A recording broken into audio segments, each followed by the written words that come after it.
Hi, thank you very much for this opportunity on behalf of the 47 people that I have the privilege of leading. A team of distinguished scientists, technologists, and technocrats. We are CamCom Technologies. We built the world's first large vision model for public safety.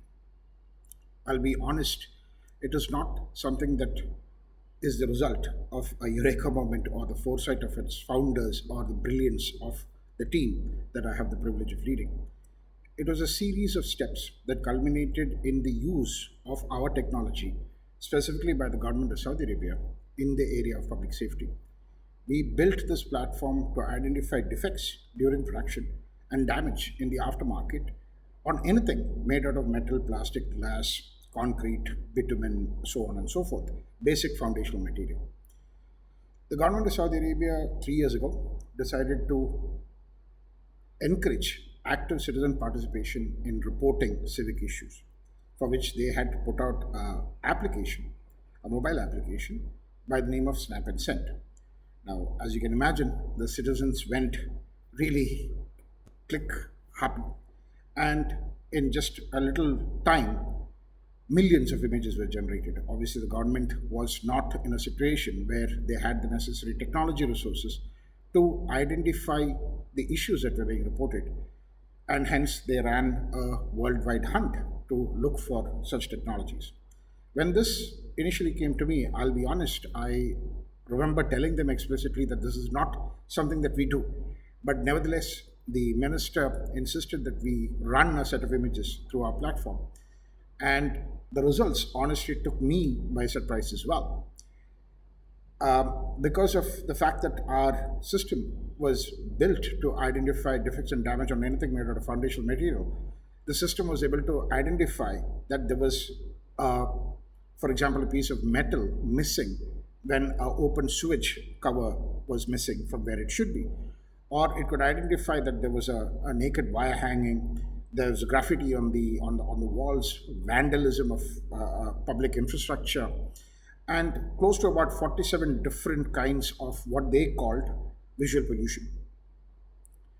Subsequently, they uh, contracted with us to manage 4 million images or 4 million inspections per month. These images come to us from dash cams on vehicles that are operated by municipality inspectors, the snap and send of the citizens, of course, the various CCTV cameras that they have at various intersections, and recently satellite imagery.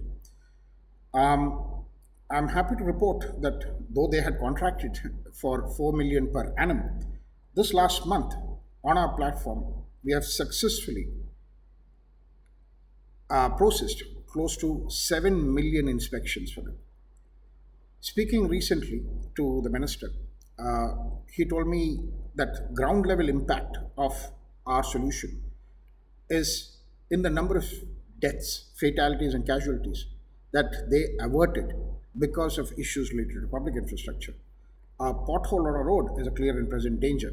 A specific issue in Saudi Arabia is something that is colored white in summer is a potential issue because you cannot see it because of the blinding sun, and so on and so forth. So we, from what we have been told, close to about 410 lives is what we have said, and something that we are very, very proud of.